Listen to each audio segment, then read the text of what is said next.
Hello YouTube, you're with the Flying Caveman. My wife and daughter and I took a cruise out of the Long Beach terminal in Los Angeles. I'm going to show you some step-by-step driving instructions to avoid going to the wrong terminal. We'll show you where to pick up a mobility scooter if you need one. We got one. And then just the basic steps of the boarding process once you get inside the terminal. Sit back and enjoy.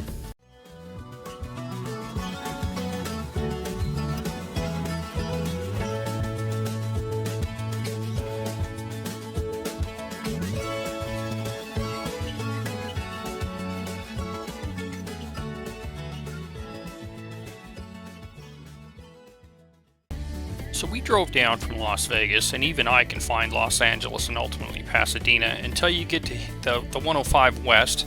You're going to come to the 710 and you're going to want to go south to Long Beach. After about 10 miles, this is where the signage is poor in my opinion, but you want to stay in the right two lanes and take the exit towards South Harbor Scenic Drive. The Port of Los Angeles is a very large, very active port. There's lots of opportunities to take a wrong turn. So do not turn here at the piers F and G. That's not where you want to go. Some of these turnoffs are within 300 or 400 feet of each other. So again, don't take the pier G, H, or J. Stay to the left onto the Scenic Drive Harbor Plaza. This will lead you on to the Queens Highway and continue on until you get to this beautiful sign here. Now, contrary to what it says, you don't want to go to the cruise terminal. Go to the Queen Mary Seaport. After making a slight left coming through the gate, you're going to want to make a right turn onto Windsor Way. You're going to have the Queen Elizabeth right in front of you, so if that's what you see, you're in the right place, just make a right turn. This will take you past this very European chalet type building, and you'll see the terminal right in front of you. Once you get past this building, you're going to make a right turn to go down to the parking garage, and that's where you drop off all your luggage and everything. We arrived a day early, so we chose to get a hotel. There's several right up here in this area in the red box. We stayed at the Residence Inn. It's walking distance if you don't have any luggage, but I've seen very few people actually go on a cruise without luggage. So you've dropped off your luggage. Don't worry, it's tagged. They'll take it to your room. You end up in this area right here inside the red box. To the very right end of that red box is also where you pick up your scooter. After that, you're going to proceed over to this area, which is the main entrance into the terminal. You'll have a designated time on your boarding pass. I'll show you that. There is a designated time period before the cruise to which you can check in online. If you want to get your choice of boarding times, you want to do it as early as possible. There's other videos online that show you how to do that. Or if you just want to wait or you don't check in online, you're going to get whatever's left over. I paid a little extra so that we could go right to our stateroom and drop off our hand-carried luggage anyway. And my wife and daughter had never cruised, so I wanted to get on board so we could explore a little. After you get inside, there's security, very similar to TSA at the airport. After you come through security, the check-in counters are right there in front of you.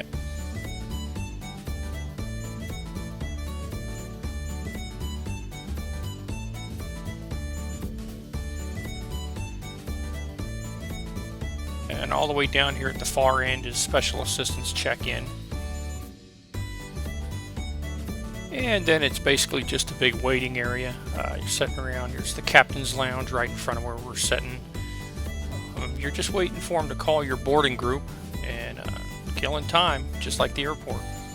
So when they finally call your boarding group, it's time to gather up your personal effects, and what seemed like a long time, it really wasn't. It's time to get on the ship.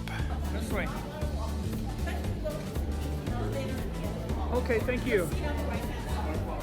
This is a long ramp that just doubles back on itself that goes to the boarding area. Since my wife's got a motorcycle, we're going to board down here. It's a big warehouse. Yeah, if you can make it up there, you're going the wrong.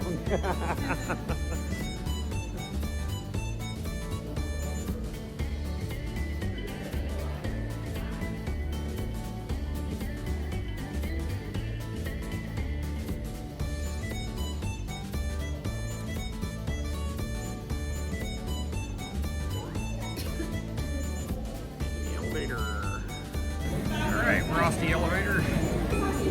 Morning. There you go.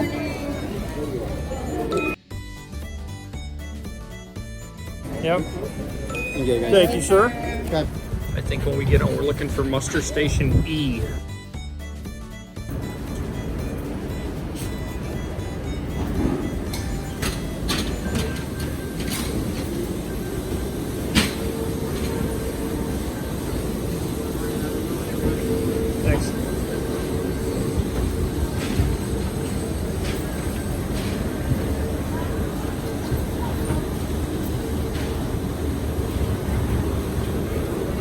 right.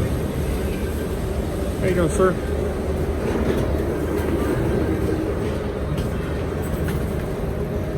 We're officially on board. How you doing? Hello, so you go straight to your master station. It's in deck 4, one deck up from here. One deck up from here, okay. Welcome aboard. We'll go around and get in the elevator. Master station E. E. Okay. Liquid Lounge. I think it's right here. Lounge. Master Station E.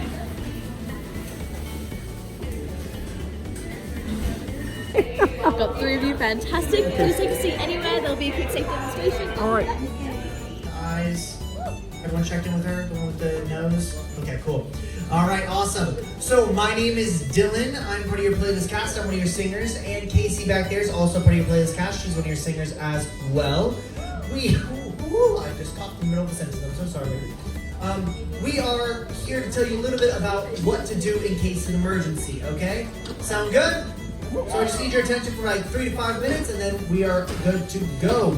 So, this is the Liquid Lounge, the place for all production shows and big fun bingo games and love and marriage and deal or no deal, all that kind of stuff. But it is also Muster Station E. So if there's an emergency, the first thing you're going to do is head back to your cabin and grab your life jacket. You're then going to make your way here, alright, and we will give you further instructions then. If for any reason your cabin is inaccessible due to the emergency, please head straight here as we do have spare life jackets as well. Alright, sound good? Alright, I am going to show you now how to put on a life jacket. Now this is very, very difficult, so I need everyone's attention, please. Alright? This is a life jacket. Thank you. This is how you put on a life jacket.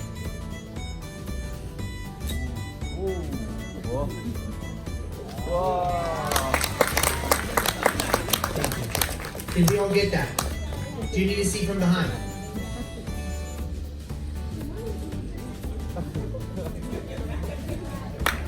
Did you get that help? I think sometimes that helps. They don't do that on the flights, you know what I mean? They just face you one direction. Alright, so on your life jacket you have a couple things to pay attention to. You have a strap that is going to go around your back and clip in the front. You have one underneath your chin. Now all straps need to be nice and snug, like your grandma giving you a hug before you leave the house. Alright?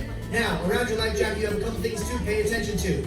You have reflective straps all around your life jacket to draw attention to yourself and for high fashion. Alright? You also have a light to draw attention to yourself that will turn on automatically when it touches water and turn on manually if needed. Okay? You also have a whistle right here to draw attention to yourself and sharks. Okay? Sound good? Now, do we all know how to put on a life jacket? Yeah. Thank you. Do we all know where to go in case of emergency? Alright, I'm going to summarize this real quick. Hopefully I gave you some good driving directions if you're driving into the port so you don't make a wrong turn and end up spending hours getting back to where you need to be. Showed you where the luggage drop-off was. If you need a mobility scooter, showed you where that was. Gave you a quick overview of what the terminal looks like inside. It's not really that exciting. It's just where you're waiting to get on the ship as other people get off. And then wrap it up here with the safety briefing, which is required. I don't care if you've seen it 100 times, they're still going to make you watch it once you get on board. Thanks for joining me on this video, and we'll see you next time.